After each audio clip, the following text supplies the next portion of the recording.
Good morning, everyone. My name is Patrice James from Transit Expansion. I am also a project coordinator and the co-lead for the BSN in collaboration with Infrastructure Services and Development Growth Services CaBR working group. This is our Black History Month presentation for 2026. It's Community in Context. It is a virtual learning series. We are the first of three. For this series, we'll be covering the strength and resilience of Little Jamaica and the Black community. And thank you all for joining. I know there's a number of people still coming in, and we'll go over some housekeeping items shortly.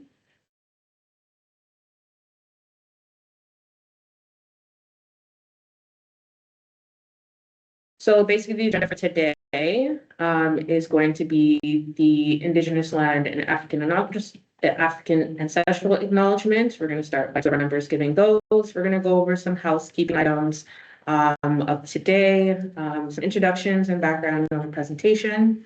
We do have our speaker in that's going to be doing the presentation. We are going to have a Q&A and discussion session after the presentation. So you can use the Q&A portion to add in any questions that you wanted to sort of discuss. Then we'll have some closing remarks and we'll talk about our feedback survey. And then up next are events for the rest of February. I'm going to pass it over to Garrett. Thanks.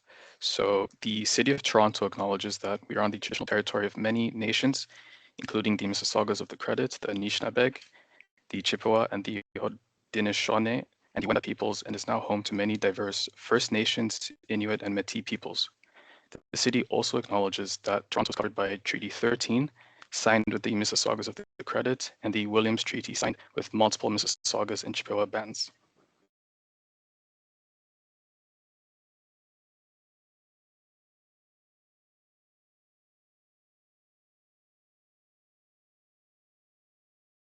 Hi, everyone. Lydia Banna here from Transit Expansion. So I'll do the African ancestral acknowledgement now. The City of Toronto acknowledges all treaty peoples, including those who came here as settlers, as migrants, either in this generation or in generations past, and those of us who came here involuntarily, particularly those brought to these lands as a result of the transatlantic slave trade and slavery. We pay tribute to those ancestors of African origin and descent. May we always remember those who have gone before us. May we be inspired by their vision and their valor. May their lives continually remind us that service is more important than success, that people are more important than possessions, and that principle is more important than power. May whatever we do be shaped and molded by respect, integrity, humility, competence, clarity of purpose, compassion, and commitment. May our children and our children's children carry forth with the pride and nobility. Okay, so I'm just in that. Oh, sorry. And the histories that are represented here and the various traditions reflected in this circle. To the creator of all of us, whatever name we may call that creator, we dedicate our lives to making this world better and more beautiful. Thank you, Lydia and Garrett. So some housekeeping items. So we just want to make sure that everyone keeps their microphone on mute. We're going to do our best to manage it as well, but if you could just make sure you are on mute. Now, it does say to keep your videos turned off. It does help with the bandwidth, especially if you're on the city's VPN.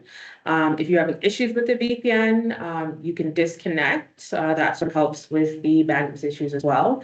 If you do get disconnected, just keep your cell phone nearby if you want to log back in. And we do have someone monitoring the attendees to let you back into the meeting. Submit all your questions for the discussion portion in the Q&A. And then any sort of general comments you have, you can definitely add them into the chat portion. If you want to use the emojis as well, feel free. And then, like I said, use this chat for general comments. We just wanted to also highlight to just keep the discussion formal and respectful to your other colleagues and other people on the call. And we will be putting some messaging into the chat just to reinforce this.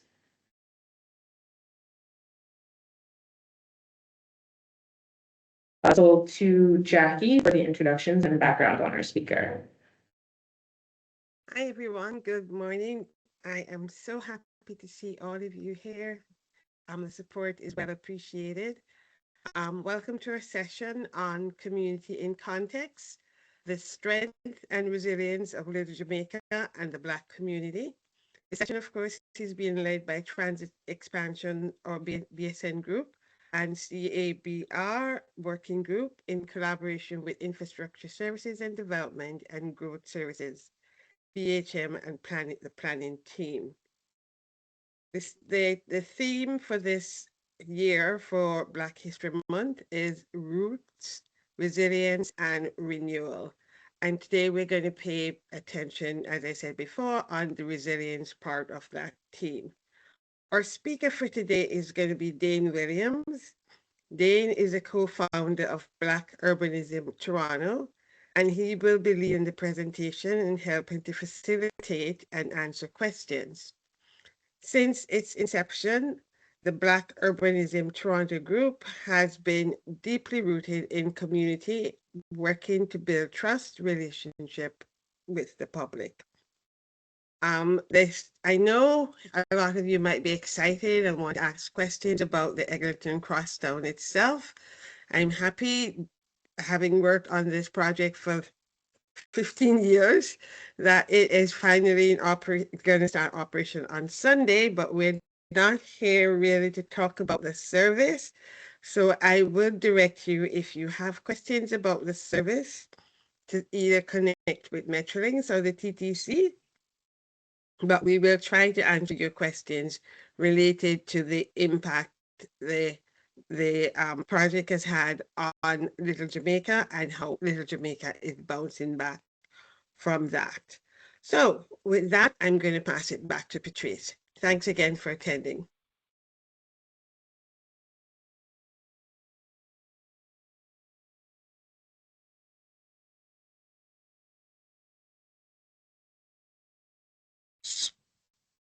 Yeah, so I think this is my cue to jump in. Thank you so much, Jacqueline, and thank you everyone for joining us this morning.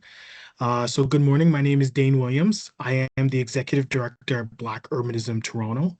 I'm really appreciative of joining you all this morning during this historical month. Today, I will be focusing and highlighting the resilience and determination of Little Jamaica and Toronto's Black community in the face of major infrastructure disruption, specifically the impacts of the Eglinton Crosstown LRT that has been a part of the conversation since 2012, and just really, highlighting the impacts, not only the impacts, but the resiliency of the community. So today is not just simply about a story about construction delays. It is a story about how major transit investment intersects with community survival, economic stability, and cultural continuity. It is about what happens when large-scale infrastructure moves through historically Black neighborhoods, and whether planning systems are designed to protect what already exists or unintentionally or intentionally accelerate displacement. Little Jamaica has long been a cultural and commercial anchor for Black Torontonians, particularly African and Caribbean communities. The Crosstown LRT did not just interrupt traffic patterns or storefront access. It reshaped daily life, disrupted business ecosystems, and placed enormous strain on a corridor that was already navigating structural inequities. What we are speaking on today is bigger than how projects are delivered. We are asking how Toronto plans future transit corridors and main streets, how equity and intentionality in the work become guiding principles in the project development, and that mitigation strategies are embedded early, not retroactively, because impacts are anticipated through conversations with the people who are going to feel them the most: community. Recognizing the knowledge shared by the community is the anchor. Sorry, I think somebody jumped in. Must have been a mic issue. but recognizing that the knowledge shared by the community is the anchor that gives technical work its vision, mission, and purpose. Transit development that focuses on, traffic development that focus only on technical delivery stand on nothing concrete. It's disconnected from the people they are meant to serve. The only way to truly move forward is the realization that the real expertise lives in the lived experience of those who will feel the greatest impacts of any transit development that takes place. That reality must become the central guide in thinking, shaping, and building the long-term outcomes of any project. Next slide, please. Okay. So I wanted to get the passion and the flow and the emotion and understanding really what transit redevelopment means to community, and really just kind of understand that emotional feeling and connection. What I'm really trying to do is go through the pathway of storytelling, but understanding both sides of the brain, the social impact, the economic ramifications, and really dueling kind of both sides of those perspectives. Black Urbanism Toronto was founded in 2018 because we saw our neighborhoods changing and not in ways that centered the people who built it. As we walked the streets one day back in 2017, I actually lived in Edmonton and worked for the government of Alberta for 3 to 4 years. So I had graduated and left the city of Toronto. And when I came back, I saw that Little Jamaica, it wasn't centered in the ways of the people who built it. And, we felt that something had shifted in Little Jamaica. It was as though the essence of what the corridor had meant to us growing up was being pulled away from us in real time. The place we remembered as kids no longer felt like it existed in the same way we remembered it. That unease became the reason we started to pay a little bit closer attention. We began asking questions. We kept digging, talking to business owners, residents, elders, and community leaders to understand what was actually happening along the corridors. And that search led us to the famous Eglinton Connects plan. When we opened it, one thing was unmistakable. The future being imagined for Eglinton West did not include Little Jamaica. There was no recognition of the cultural life, the steel pan, the night economy, the lineups of sidewalks at 2 a.m. waiting for jerk chicken, the barbershops, and the salons that doubled as businesses and community hubs. The music spilling onto the streets from establishments were no longer there. The lived reality of this main street, its history, its rhythm and rhymes, its African Caribbean influence was absent from the planning of the Crosstown LRT. And when culture is invisible in a plan, so are the protections. That absence meant there was no intentional strategy to mitigate displacement, no early frameworks to stabilize businesses, no coordinated efforts to maintain the cultural economy, no mechanisms to ensure that those most impacted were shaping timelines, phases, or long-term outcomes from the beginning. Out of this unfortunate reality, Buddha was formed.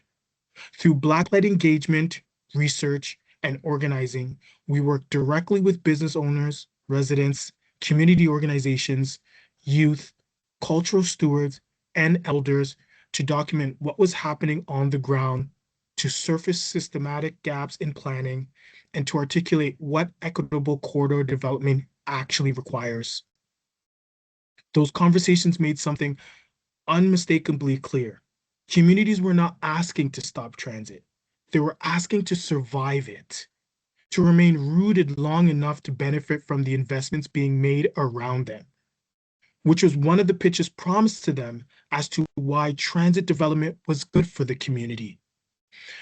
Buddha was created to build the governance structures, be grounded in lived experiences of community, and build institutional capacity needed for that future, to ensure Black neighborhoods are not treated as collateral in city building, but as self-advocates with the collective capacity to engage institutions, assert community priorities, and shape the neighborhoods we call home.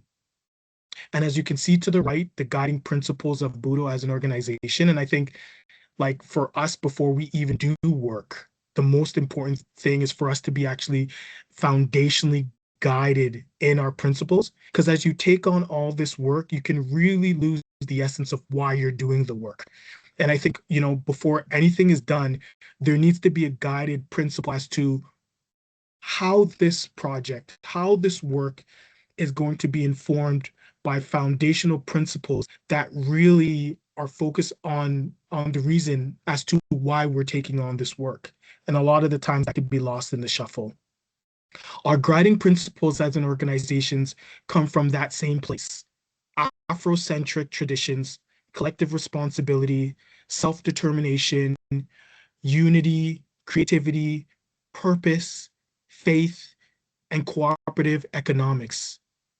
Values that shape how we engage, how we advocate, and how we insist on better outcomes for Black communities, navigating large-scale transit-oriented change.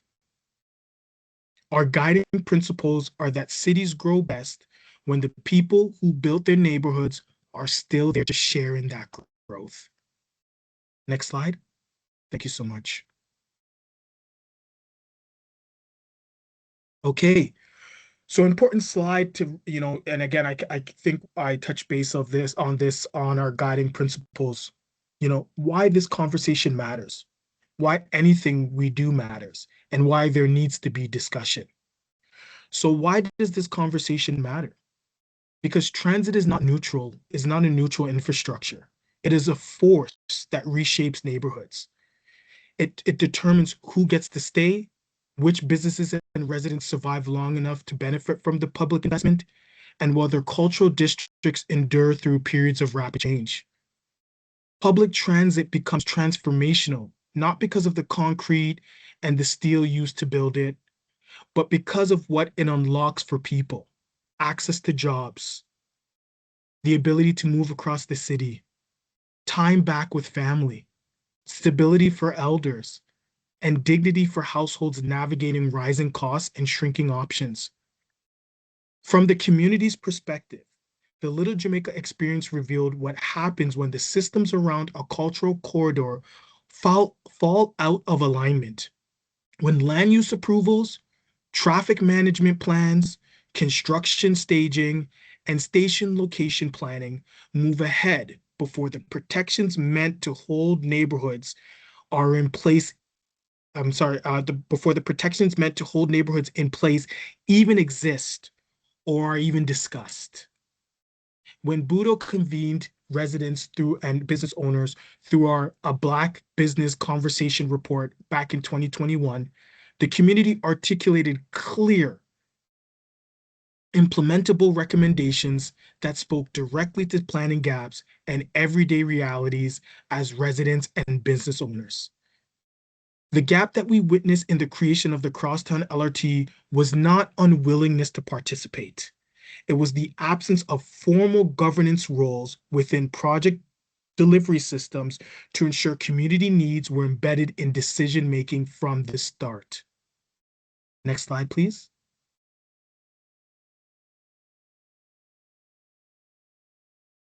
So what we learned is that the impacts in Little Jamaica were not unpredictable. I know a lot of the times there's these storytellings, like, you know, there's these stories or these narrations that it was unpredictable. We couldn't prevent it. This is what happened. And really, that's not the truth. They were really a result of policy gaps, misaligned delivery systems, and equity considerations that were not embedded early enough in the project design. And you're going to see like a reconsistent theme of really just talking about early project designs and really going back to the first or the second initial slide about having foundations and guiding principles. That's even separate from like the actual policy principles. Like, what is your division's principles? What is your unit's principles? What are the employees' principles? How are they all tied into the way they do work? And really just understanding the power that they have in the work that they do. And so, major transit projects must be evaluated not only by delivery times, but by whether they create inclusive economic outcomes at the neighborhood level. One of the things we learned also as well was really, the community benefits frameworks point to a different way of building.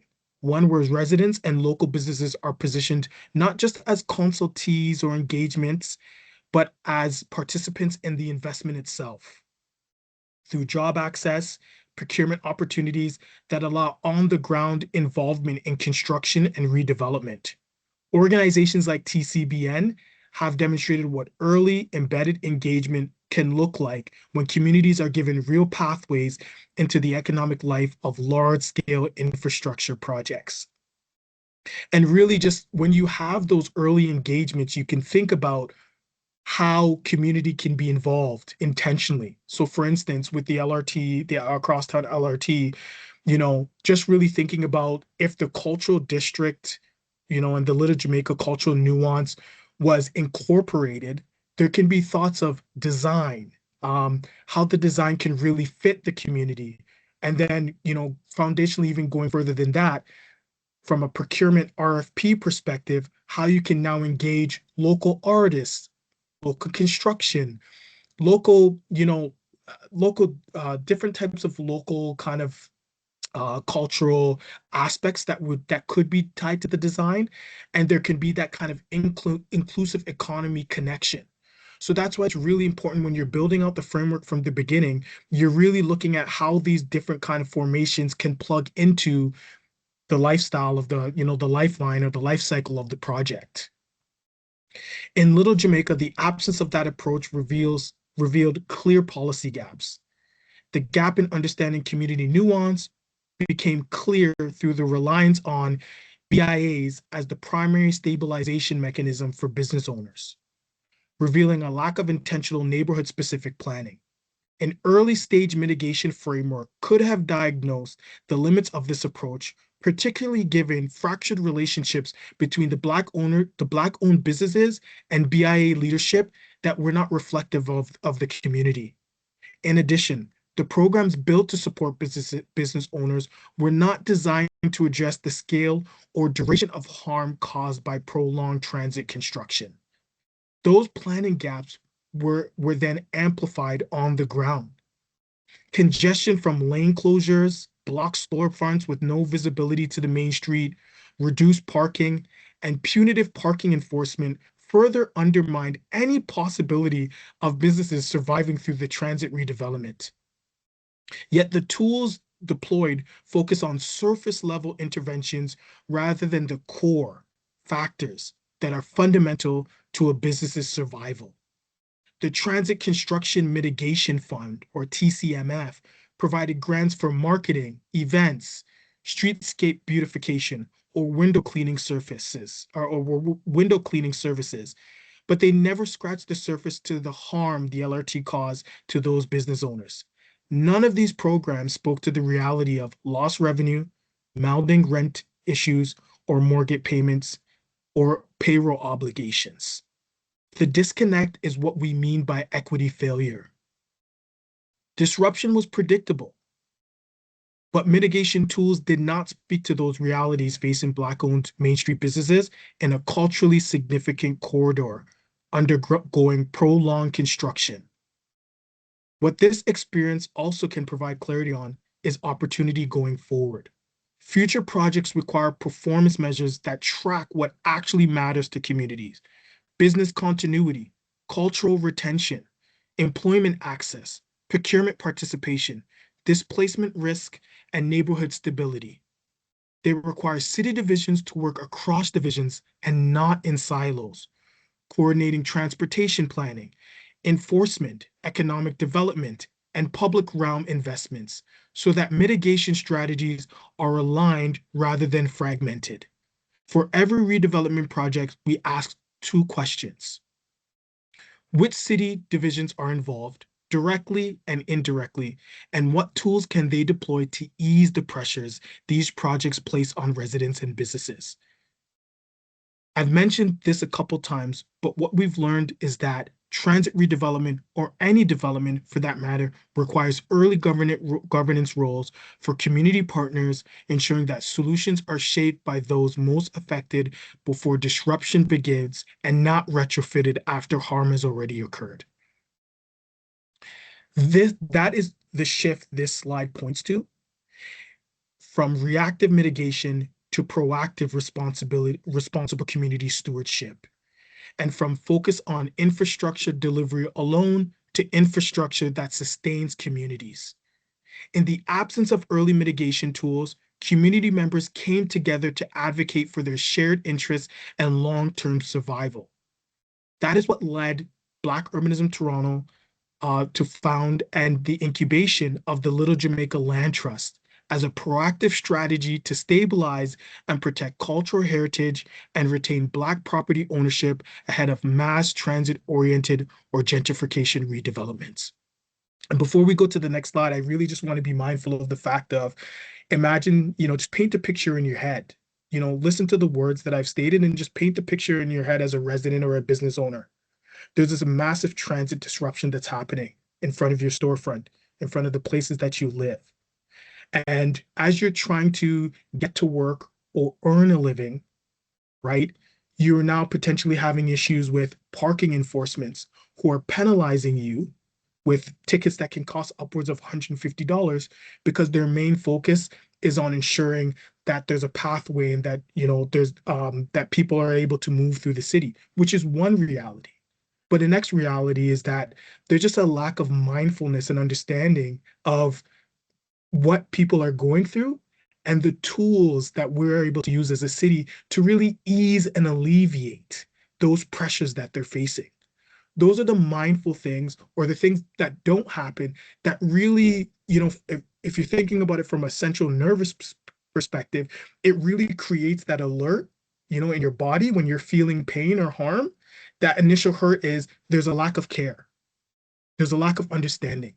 There's a lack of wanting us to be able to actually survive and be productive and be able to earn a respectful living. So it's really just about understanding how some of those things, the lack of care and not intentional, but just the lack of intentionality can really spark that thought. And it's just really important to understand that narration coming from residents and business owners as you're doing your work. Next slide. Thank you so much. Okay, so now just really talking about KPIs and recommendations, because I think, again, it's really about two sides of the brain. It's really about providing the story, the narration, the lived experience of the business owners and the residents, but really also just giving like solid tools and solid recommendations that can be taken and can be actionable in the work that we do. And I think that's really what's really important about these conversations. It's not just about what was wrong, why, what you did wrong, and just, really hammering those pieces. It's also about understanding what went wrong, but understanding the process of how growth and how, identifying measurable KPIs or measurable activities can really help be the guide in directing your work going forward. So the story of Little Jamaica is not about a single project. It is about how Toronto chooses to build transit-oriented redevelopment going forward. Everything we have shared today points to the same lesson. Transit cannot succeed on engineering and technical planning alone. Without deep community knowledge, early governance structures, and community-level planning, projects are forced to make an educated guess on neighborhood dynamics, hoping infrastructure itself will solve problems that were never properly understood. A one-size-fits-all approach is incompatible with a city that defines itself as a cultural mosaic. You cannot define yourself as a cultural mosaic if you are only leaning on your technical abilities and one-size-fits-all approach into a city that's reputation is built on its cultural enclaves. We have CaBR, we have different types of cultural celebrations that bring in tourism into our city, that allows Toronto to be world renowned, world known. So we cannot bring in one size fits approach that's heavily technical in its essence with those lived realities of the city. So for us, we really focus on, developing KPIs with meaningful outcomes that measure the impacts on the people, the place, such as investments in the public realm and infrastructure, and that measure that impacts on the cultural integrity of neighborhoods, especially those that have a rich cultural legacy to preserve. For us, we call it the people, place, and culture approach at Black Urbanism in Toronto. As mentioned, communities want to participate in the processes happening in their neighborhood, engage early before plans are finalized, and make the efforts to meet them where they are. That simple gesture will work wonders for building trust. And remember that engagements are more than just a formality. Communities have a responsibility, reasonable expectations that conversations will be ongoing with follow-up and feedback loops, that when they have an issue, they know who to call, and that as experts, they will be compensated for their time. We see a real opportunity for Toronto to lead by partnering with community organizations, community land trusts, and local institutions to pilot corridor-level diagnostics, culturally informed engagement models, stabilization programs that make sense, and land-based strategies well before construction begins. Our hope is that today marks the beginning of an ongoing working relationship, one focused on applying the lessons of Little Jamaica across future transit corridors and embedding community expertise as a core element of how infrastructure is planned and delivered by the city. Thank you all for your time. I really appreciate it. And it was really great to go through the presentation and just provide an update of the lived experience in Little Jamaica, to speak for, and not speak for, but really to storytell the realities of the residents and business owners in Little Jamaica, and for you all to understand Black Urbanism in Toronto and how we engage as a community organizations. Yeah, thank you so much. Thank you so much, Dane. It was very insightful. We are going to get into the Q&A session now. And